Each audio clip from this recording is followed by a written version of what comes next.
Namaste. I am Mini and welcome to my channel Food Atomic. Today we are going to make garlic baby potato curry, which is also known as Lesuni Aloo in Hindi. Before we go ahead, I wanted to quickly thank all of you for watching and liking all my recipe videos. And if you haven't subscribed to my channel yet, please go ahead and click on the subscribe button and the bell icon to receive regular updates from Food Atomic. So let's get started. These are the list of ingredients we would need to prepare the garlic potato curry or gravy. You can also find them in the description section. So we are starting by frying the potatoes. So to a pan, add 2 tablespoons of oil, and once the oil is hot, go ahead and add the boiled baby potatoes. You may choose to deep fry them, but I like to make them this way.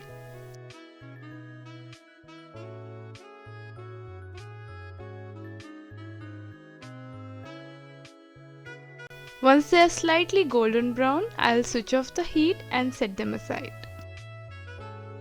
Now let's start with the gravy process. Heat a pan and add 2 to 3 tablespoons of oil, and once the oil is hot, add 1 tablespoon of cumin seed.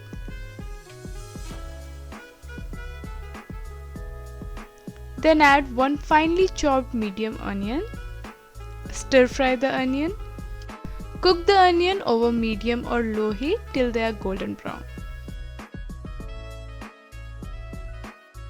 Stir the onion occasionally so it doesn't stick to the pan or burn. Once the onion is light golden brown, add 2 inches of sliced ginger. Let it cook over medium or low heat for 1 or 2 minutes. After that, add 7 to 8 medium finely chopped garlic cloves and mix everything and let it cook over medium or low heat for another 2 minutes. Since this is a garlic potato gravy, we are using a lot of garlic in this recipe. Once the garlic is cooked, add half teaspoon of turmeric powder to the pan and mix everything and let it cook for a minute over low heat.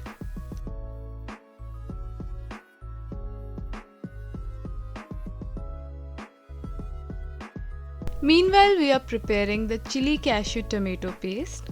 So I have soaked around 7 to 8 dry red chilies and 2 to 3 tablespoons of cashews in warm water for about an hour. Now to the blender, add the red chilies and the cashews without the water.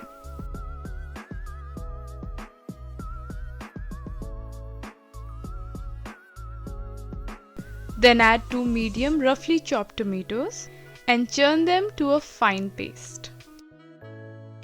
Now add the paste to the pan and turn the heat to low. Mix everything together.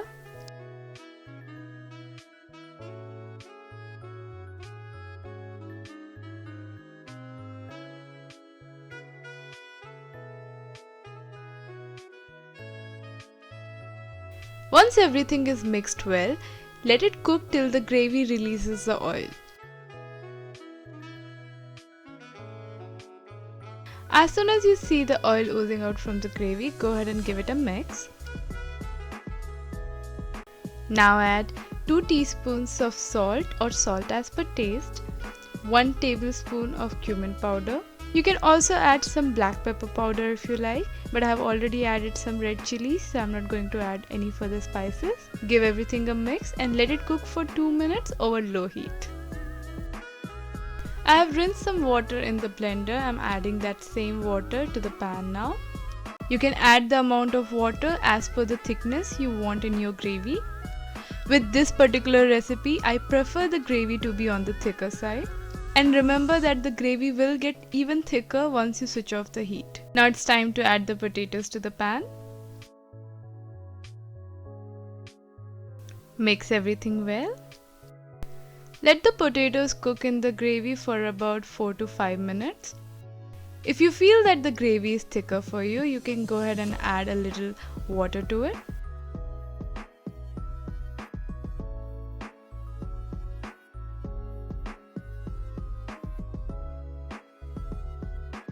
After 5 minutes, add 1 tablespoon of mango powder or chaat masala.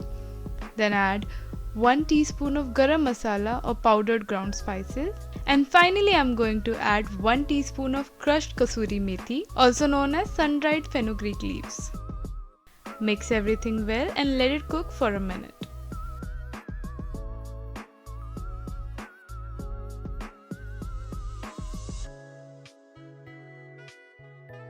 I'm finally garnishing it with some spring onion greens. And there we go guys, garlic potato gravy or Lahsuni aloo is ready. This is an easy, healthy and such a flavorful recipe. This can be clubbed with some chapati, naan or even steamed rice, and this makes a perfect lunch or dinner recipe. I'm going to eat it hot with some organic gluten-free rice. As you can see, the gravy has become even more thicker and I just love the way it is. But if you prefer it otherwise, just cook it for another 1 or 2 minutes by adding small amount of water and you should be good to go. I'm going to add some more spring onion greens just to give it a fresh look before I serve it. And just look at that guys, and the baby potatoes are cooked so well and together they make a perfect combination.